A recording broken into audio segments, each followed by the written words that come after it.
예, 오늘 말씀의 제목입니다. 열린 하늘문 그리고 닫힌 마음문이란 제목으로 여러분께 말씀을 증거하도록 하겠습니다.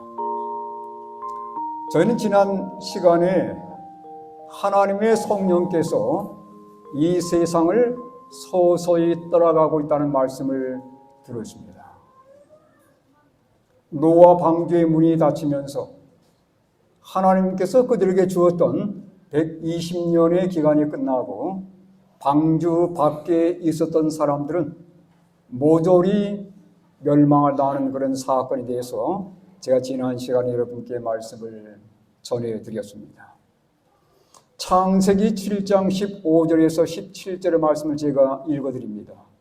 무릇 생명의 기운이 있는 육체가 둘씩 노아에게 나와 방주로 들어갔으니 들어간 것들은 모든 것의 암수라.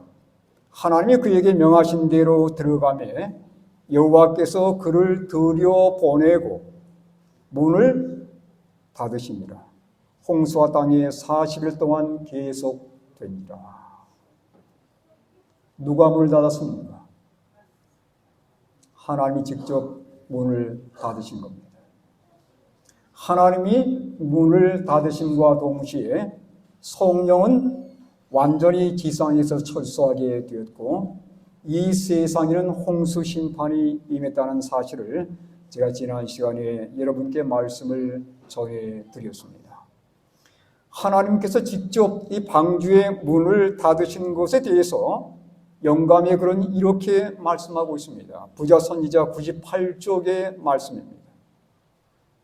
죄 많은 인류에 대한 자비의 간청은 그쳐졌다. 방주 안에 들어간 사람들이 닫을 수 없는 육중한 문이 눈에 보이지 않는 손에 의하여 천천히 닫혔다. 하나님께서 그것을 닫으셨으며 하나님께서만 그것을 여실 수 있었다. 그 방주의 육중한 문을 누가 닫았다고 말씀하고 있습니까? 하나님이 직접 닫으시는 거예요. 하나님께서는 120년간 끊임없이 노아를 통해서 이 세상 사람들에게 경고를 했습니다. 이 세상에 무서운 하나님의 심판이 다가올 것이기 때문에 정말 죄를 회개하게 하고 방주에 들어올 것을 120년간 호소한 거예요. 결국은 120년간의 기간이 찼고 이 세상에는 결국 모든 은혜의 문은 닫혀지고 말았습니다. 여러분, 머지않아 이 사건은 마지막 때에 반복될 거라고 제가 말씀드렸어요. 이 세상의 은혜의 문도 머지않아 닫히게 될 것입니다. 영감의 글은 이렇게 말씀하고 있습니다. 부자 선지자 98쪽의 말씀이에요. 그와 같이 하늘 구름을 타시고 오시기 전 그리스도께서 죄인을 위한 그분의 중보를 거치실 때에 자비의 문은 닫힐 것이다.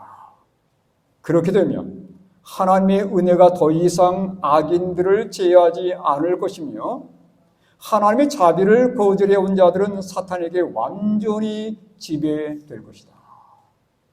네, 하나님의 자비를 받지 못한 이 세상 사람들에게는 사탄이 완전히 지배할 것이라고 말씀하고 있습니다. 근데 문제는 이거예요. 예수님이 재림하기 전에 먼저 은혜의 문이 닫히는 사건이 있게 된다는 것입니다. 여러분, 재림하심으로 끝나는 것이 아니라 재림 전에 먼저 문이 닫히는 일이 있게 될 것이라고 영감이 그런 말씀하고 있어요. 네. 은혜의 문이 닫히고 잠시의 시간이 흐른 다음에 예수님께서 재림하시는 겁니다. 근데 문제는 이거예요. 그 은혜의 문이 언제 닫힐지 아무도 모른다는 것입니다. 이 문이 언제 닫힐까요? 여러분, 언제쯤 닫힐 것 같습니까? 네, 이 은혜의 문이 닫히는 시기는 우리의 상상을 벗어나는 그러한 사건입니다. 그러니까 매 순간 우리가 예수님의 말씀으로 우리의 삶이 거듭나지 않는다면 이 은혜의 시기가 끝나는 때가 온다 할지라도 우린 결코 깨닫지 못하고 지나가 버리는 거예요. 여러분, 언젠가는 은혜의 문이 닫힌다는 것은 아직은 그 문이 열려 있다는 얘기입니다. 그렇습니까? 네, 아직은 열려 있어요. 열려 있을 동안에 우리가 어떻게 살아야 될 것인지는 정말 중요합니다. 자, 여기 하나님의 말씀을 보도록 하겠습니다. 계시록 3장 7절과 8절의 말씀입니다. 빌라델비아 교회의 사자에게 편지하라. 거룩하고 진실하사 다윗의 열쇠를 가지시니 곧 열면 닫을 사람이 없고 닫으면 열 사람이 없는 그가 이르시되 벌저다. 내가 네 앞에 열린 문을 두었으되 능히 닫을 사람이 없으리라. 내가 내 행위를 아노니 내가 적은 능력을 가지고서도 내 말을 지키며 내 이름을 배반하지 아니하였도다. 아직은 문이 닫히지 않았습니다. 근데 언젠가는 문이 닫힐 겁니까? 예, 이게 성경의 말씀이에요. 아직은 문이 닫히진 않았지만 잠시 후에 우리는 그 때가 언제인지를 알 수 없는 거예요. 분명히 예수님께서 그 문을 닫을 것이라고 말씀하고 있습니다. 다윗의 열쇠를 가지시니 곧 열면 닫을 사람이 없고 닫으면 열 사람이 없는 그가 이르시되 그랬어요. 내가 네 앞에 열린 문을 두었다라고 말씀합니다. 그러니까 예수님이 열어놓으셨기 때문에 누구도 닫을 수 없는 거예요. 근데 문제는 예수님이 일단 닫아버리면 누구도 그 문을 열 수가 없는 것입니다. 그렇습니까? 일단 예수님께서 이 문을 닫아버리시면 아무도 그 문을 열 수 없다는 것이 문제입니다. 여러분, 아직은 문이 열려 있어요. 그 문을 우리는 이렇게 좀 불러보겠습니다. 은혜의 문. 은혜의 문은 여전히 열려 있다는 사실이에요.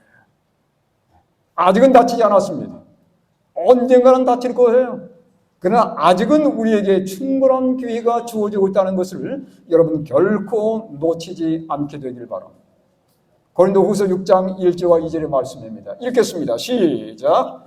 우리가 하나님과 함께 일하는 자로서 너희를 권하노니 하나님의 은혜를 헛되이 받지 말라.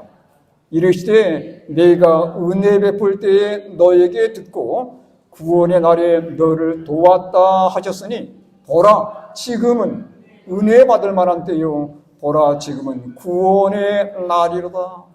네. 지금은 언제라고 말씀하고 있습니까? 아직 문이 닫히지 않은 지금이야말로 은혜 받을 만한 때고 구원의 날이라고 분명히 성경 우리에게 말씀해 주고 있습니다. 네.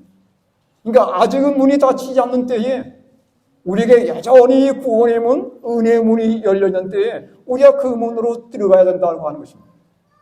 그런데 여러분, 혹이라도 우리 가운데 이런 분이 있지 않게 되기를 간절히 바랍니다. 히브리 2장 3절의 말씀입니다. 우리가 이같이 큰 구원을 어떻게 하면 등한히 하면 어찌 그 복음을 피하리요. 이 구원은 처음에 주로 말씀하신 바요 들은 자들이 우리에게 확증한 바니 그랬어요. 여러분, 하나님께서 우리에게 제공하신 이 구원은 보통 구원이 아닙니다. 여기 성경은 어떻게 표현하냐면 큰 구원이라고 말씀했어요. 이 구원을 결코 소홀히 여겨서는 안 된다라고 말씀하고 있습니다. 여러분, 예수님께서 우리를 위해서 어떤 일을 이루셨습니까? 네? 이 세상까지 찾아오셔서 인간의 육신을 취하시고 결국은 어떤 일까지 하셨어요? 그분의 생명을 우리를 위해서 주신 겁니다. 네? 하늘의 모든 걸 다 그분께서 투자하신 거예요. 내 한 사람 한 사람을 구원하기 위해서 하늘의 모든 것을 몽땅 투자하셨습니다. 차갑고 어두운 이 세상까지 찾아오셔서 그분의 귀한 생명까지 다 바친 겁니다. 누구를 위한 것입니까? 누구를 위한 것이에요? 내 자신을 위한 것이었습니다. 이건 엄청난 구원이라는 거예요. 근데 이렇게 큰 구원의 선물을 받은 우리가 이 받은 선물을 결코 어떻게 취급해서는 안 된다고요? 등한히 여겨서는 결코 안 된다는 것입니다. 여러분, 남아공에서 있었던 일이에요. 어떤 상인이 남아공의 한 주인집을 방문하게 되었습니다. 주인집의 선반에 이상 돌이 하나 얹어져 있었습니다. 그래서 이 상인이 물었어요. 여보시오, 이 돌이 뭡니까?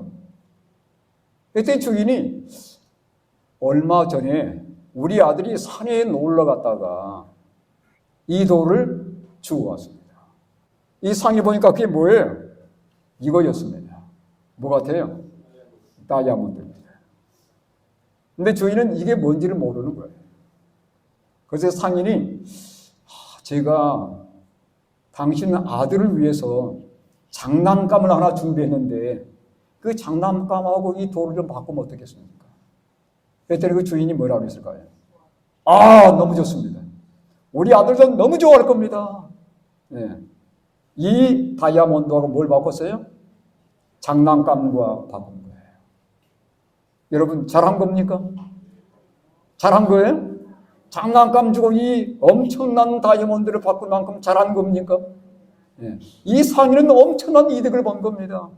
이 나중에 상인이 이 돌을 가지고 시장에 나갔는데 팔았더니 얼마를 받게 되냐면 12만 5천 달러. 그 당시에요. 벌써 몇십 년 전입니다. 지금은 수백만 달러가 넘는 엄청난 다이아몬드였다고 하는 것입니다. 여러분, 이 주인은 이게 뭔지를 몰랐던 거예요. 여러분, 제가 왜 이 얘기를 드리냐면 우리에게 베푸신 하나님의 구원이 이런 것입니다. 엄청난 구원을 우리에게 제공해 준 거예요. 근데 우리가 이걸 어떻게 해요? 마치 장난감을 받기 위해서 이 다이아몬드를 넘겨준 것처럼 이 세상에 잠깐 있다가 말 세상적인 쾌락과 세상적인 재미와 세상적인 소득 때문에 이 구원을 얼마든지 등한히 할 수 있다는 사실. 네. 여러분, 결단코 이런 어리석은 선택이 우리 성도들 가운데는 결단코 일어나지 않게 되기를 바랍니다. 분명히 성경은 이렇게 말씀하고 있잖아요. 우리가 이같이 큰 구원을 등한히 여기면 어찌 그 보응을 피하리요? 네. 언젠가는 우리 앞에 문이 닫힐 겁니다. 그리고 그에 마땅한 심판을 받게 될 거예요. 일단 구원받은 하나님의 백성들로서 이 구원을 우리가 정말 가치 있게 여기고 끝까지 믿음 가운데서 인내하며 사는 그러한 백성들이 되어야 되지 않겠습니까? 여러분, 그렇게 살기를 원하십니까? 여러분, 이스라엘 백성들을 구원받은 이스라엘 백성들에게 하나님이 진정 바라는 게 있었어요. 여기 에레미야 11장 7절의 말씀입니다. 구원받은 하나님의 백성들을 이제 애굽 땅을 빠져나와서 가나안 땅에 들어가기 위해서 준비하는 백성들에게 하나님께서 무엇을 바라셨습니까? 이걸 보시기 바랍니다. 에레미야 11장 7절 읽겠습니다. 시작. 내가 너희 조상들을 애굽 땅에서 인도하여 낸 날부터 오늘까지 간절히 경계하며 끊임없이 경계하기를 너희는 내 목소리를 순종하라. 네. 여러분, 출애굽한 이스라엘 백성들에게 끊임없이 하나님께서 요구하는 것이 있었습니다. 그게 뭐예요? 한마디로 말하면 순종이었다는 거예요. 여러분, 구약 성경 말씀 읽어보시기 바랍니다. 네? 끊임없이 반복되는 단어가 순종이라는 단어예요. 하나님께서 왜 이스라엘 백성들을 애굽에서 끄집어내셨는가? 결국은 이 목적 때문입니다. 순종하도록 하기 위한 거예요. 왜냐하면 최종적으로 순종하는 백성들이 가나안 땅에 들어갈 것이기 때문에 그렇습니다. 네. 내가 예수 믿고 구원받았지만 이걸로 끝나서는 안 된다는 거예요. 구원받은 모든 백성들에게 하나님이 요구하시는 단 한 가지는 바로 이겁니다. 하나님 말씀대로 순종하며 살라는 거예요. 여러분, 여기 히브리 3장 17절과 18절의 말씀 보시면 왜 순종이 중요한지 그 이유를 이렇게 기록해 놓고 있습니다. 또 읽겠습니다. 시작. 또 하나님이 40년 동안 누구에게 노하셨느냐? 그들의 시체가 광야에 엎드러진 범죄한 자들에게가 아니냐? 또 하나님이 누구에게 맹세하사 그의 안식에 들어오지 못하리라 하셨느냐? 곧 순종하지 아니하던 자들에게가 아니냐? 여러분, 이스라엘 백성들이 애굽을 빠져나오면서 그들의 삶에는 하나님의 목표가 있었습니다. 그 목표는 뭐예요? 어쨌든 가나안 땅에 들어가는 게 그들의 삶의 목표였습니다. 그들이 지금은 힘들고 어렵고 지금은 걸어서 사막을 통과하지만 그들에는 꿈이 있었어요. 가나안 땅에 들어가기 위한 꿈이 있었단 말이에요. 그들이 그렇게 간절히 소원했음에도 불구하고 왜 그들이 가나안 땅에 들어가지를 못한 것입니까? 원인이 뭐라는 거예요? 순종하지 아니하던 자들에게가 아니냐. 그들이 출애굽 당시부터서 하나님께서 계속해서 그들에게 순종하라고 말씀을 전했음에도 불구하고 그들이 끝내 하나님 말씀에 순종하지 않은 것입니다. 결국은 그것 때문에 그들이 마음속에 소원은 했지만 마음의 소원만으로 끝나버린 거예요. 가나안 땅에 결국 그들이 들어가지 못하게 된 것입니다. 여러분, 최종적으로 누가 하늘문을 열고서 하늘 진주도성에 들어갈 수 있게 될까요? 누가 그 은혜의 문을 최종적으로 통과할 것입니까? 여러분, 이 영광의 말씀을 잘 보시기 바랍니다. 정말 중요한 말씀이에요. 우리 함께 읽겠습니다. 시작. 영생의 조건은 첫 조상이 타락하기 전 에덴에서 그러했듯이 그리고 언제나 그러했듯이 지금도 하나님의 율법에 완전히 순종하는 것, 즉 완전한 의이다. 여러분, 예전이나 지금이나 하나님의 구원의 방도는 결코 변하지 않았습니다. 우리가 예수를 믿고 예수님께서 우리를 구원하신 것은 결국은 이것을 위한 거예요. 순종하도록 하기 위한 것이라는 것입니다.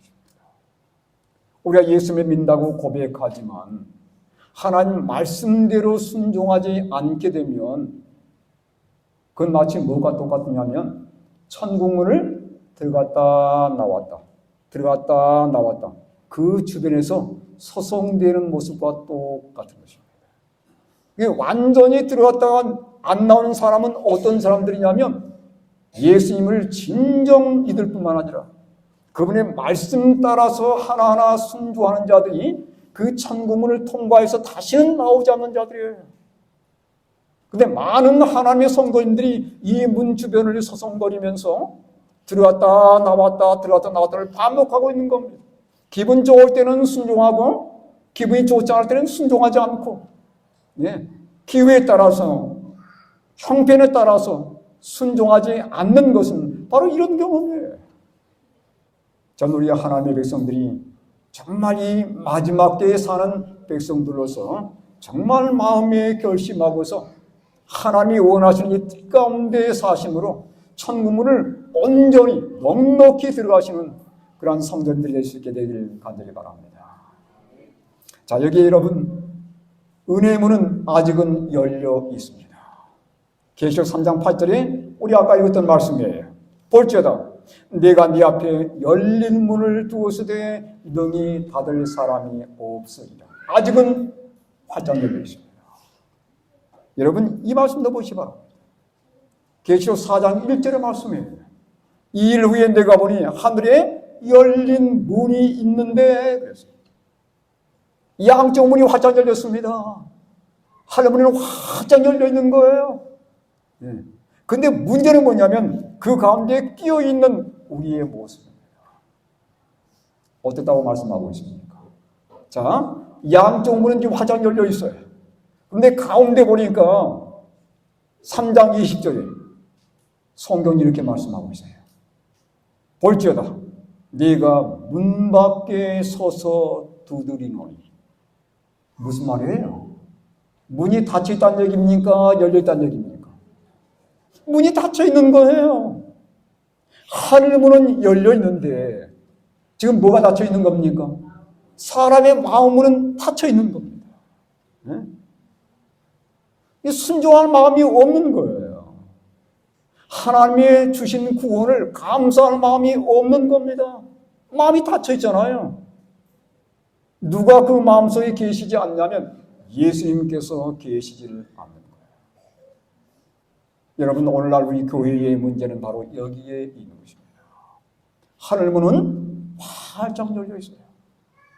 그런데 너무도 안타깝게도 우리의 마음은 안고는 꼭꼭 잠겨져 있는 것입니다. 여기에서 모든 문제가 파생되는 거예요. 계시록 3장 20절 다시 한번 보겠습니다. 볼지어다 내가 문 밖에 서서 두드리노니 누구든지 내 음성을 듣고 문을 열며 내가 그에게로 들어가 그와 더불어 먹고 그는 나와 더불어 먹으리라. 놀라운 파티가 이루어지는 것입니다. 우리가 마음을 열고서 예수님이 내 안에 들어오시게 되면 모든 문제는 해결되는 거예요. 여러분, 이 3장 20절 이 말씀에 모든 문제의 원인이 달려있고 모든 문제의 해결책이 바로 여기에 있습니다. 문을 열면 문제는 끝나는 거예요. 예수님이 내 안에 들어오시기 때문에. 근데 문제는 뭐냐면 문을 안 여는 것입니다. 그러니 우리 마음속에 구원에 대한 감사의 마음도 덜하고 하나님께 대한 온전한 순종이 이루어지지를 않는 것입니다. 여러분, 지금도 성령은 아직 완전히 철수하지 않았어요. 예수님께서 성령을 통해서 여전히 우리 마음문에 녹화하고 계십니다. 뭐라는 거예요? 내 마음문을 열라라고 말씀하고 있습니다. 그 마음문을 열 때 예수님이 내 삶에 들어오시면서 내 삶에 겪은 모든 문제들이 순식간에 해결이 되는 것이에요. 여러분이 예수님을 마음에 모셔드려야 되지 않겠습니까? 예수님을 향해서 이 굳게 닫혀있는 마음문을 여셔서 참된 구원의 기쁨과 정말 내 삶 속에 예수님이 그토록 바라시는 순종의 삶이 이루어지기를 간절히 바랍니다. 여러분, 또 하나의 문이 열려있어요. 은혜의 문도 열렸지만 동시에 우리가 무시하지 말아야 될 것은 전도의 문이라는 거예요. 왜냐하면 예수님께서 이렇게 말씀하시는 거예요. 마태복음 24장 14절에 이 천국 복음이 모든 민족에게 증언되기 위하여 온 세상에 전파되리니 그저 뭐가 올 거라고요? 끝이 올 것이라 그랬습니다. 아직은 끝나지 않았어요. 우리 이웃들의 그리고 더 먼 땅 끝까지 예수의 복음은 증거되어야 되는데 그때야 문이 닫힐 겁니다. 아직은 문이 닫히질 않았어요. 전도의 문은 여전히 열려 있다는 것입니다. 나도 들어가고 누구도 들어가야 되겠습니까? 나를 통해서 내 가족도 들어가야 될 것이고 나의 친척도 들어가야 될 것이고 나의 친구도 들어가야 될 것입니다. 여러분, 예수님께서 오실 때 우리가 하늘에 뭘 가져간다고 했죠? 우리가 하늘에 가져가는 유일한 것, 그건 풍성이라고 했습니다. 그런데 풍성만 가는 게 아니고요, 내가 인도했던 영혼도 함께 간 거예요. 다른 영혼을 구원하기 위해서 애쓰다 보면 나의 품성이 그만큼 빨리 변화되는 거예요. 그래서 최종적으로 품성이라고 말했지만 영혼 구원 사업도 그 안에 포함이 되어 있는 것입니다. 여러분, 과연 내 주변에 이 천국문을 소원하는 자들이 얼마나 많은지를 보시기 바랍니다.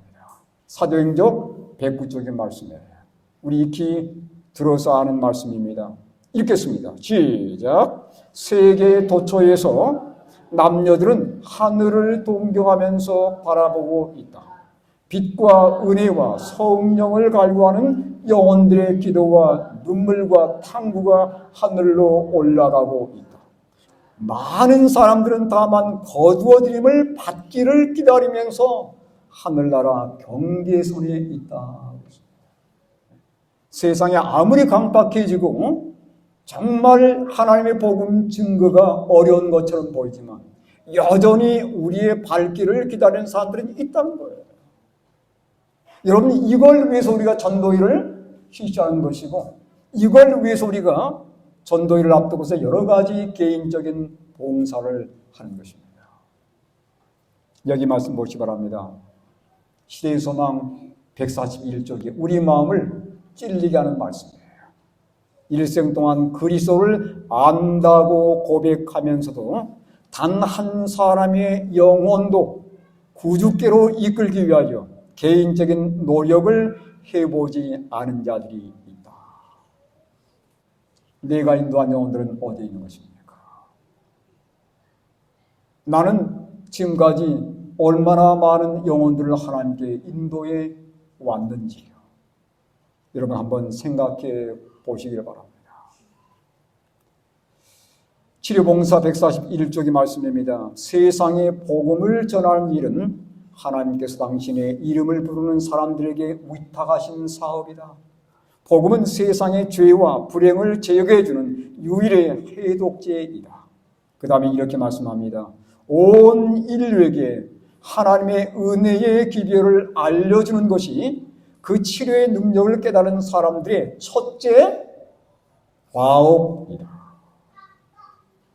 예수님을 만나고 구원을 맛본 사람들이 첫 번째 해야 할 일은 뭐냐면 내 주변의 사람들에게 예수님을 증거하는 거라는 거예요. 여러분, 이것도 우리가 해야 할 순종 가운데 하나입니다. 구원받은 사람들이 해야 할 순종 가운데 하나도 이게 포함되어 있는 거예요. 여러분, 친구들을 사귀기 바랍니다. 예전에는 어떤 사실을 알려지면 그 사람들이 믿음을 갖게 되고 그 다음에 우리의 교회 공동체 안에 들어왔었어요.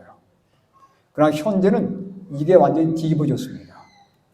먼저 잘 교제를 맺어야 되는 거예요. 그래야 이 사람이 교회를 따라 나오게 돼 있고 그 다음에 이제 이 교회가 진짜 교회인가 하고 성경을 마지막으로 공부하게 된다는 거예요. 그러니까 과거에 우리가 신앙할 때에 전도했던 방식과 현재 방식은 뭔가 좀 차이가 있는 것을 볼 수 있습니다. 중요한 건 뭐예요? 친구를 만들라는 것입니다. 어떻게 친구를 만들 수 있을까요? 성경은 이렇게 소개하고 있어요. 어떻게 친구를 만들 것인가? 잠언 19장 6절의 말씀을 읽겠습니다. 시작! 너그러운 사람에게는 은혜를 구하는 자가 많고 선물 주기를 좋아하는 자에게는 사람마다 친구가 됩니다. 우리가 이웃 사람들에게 주기를 좋아하며 정말 그들의 도움을 채워주고 그들에게 뭔가 정말 가치 있는 것들을 선물로 준다면 그들의 마음이 열릴 것이고 우리는 그들을 예수님께 인도하는 일에 보다 더 큰 힘을 얻게 될 것입니다. 은혜의 문이 언젠가는 닫히게 될 것입니다. 문이 닫히면 그 누구도 열 수 없다는 것을 여러분 기억하시면서 아직은 은혜의 문이 열려있는 동안 우리가 그 문 안으로 먼저 들어가야 되지 않겠습니까? 그렇죠? 정말 예수님의 구원을 감사하는 마음으로 받아들이고 그분께서 우리에게 분부한 모든 것들을 온전히 순종하면서 그 문 안으로 넉넉히 들어가는 성도들이 되어야 되겠습니다. 그리고 두 번째는 아직은 전도의 문이 열려 있어요. 우리 주변에 이 놀라운 소식을 알지 못하는 사람들에게 생명의 복음을 증거하는 우리 성도인들이 되어야 되지 않겠습니까? 모쪼록 하나님의 귀한 은혜가 우리의 모든 성도들에게 함께 하셔서 문이 열렸는 동안에 나도 들어가고 내 주변에 정말 복음을 알아야 될 사람들을 함께 그 문 안으로 인도하시는 우리 모든 성도들이 되어서 하늘에서 그들 모두 함께 하나님을 찬양하는 백성들 되시기를 간절히 바라면서 말씀을 마치겠습니다.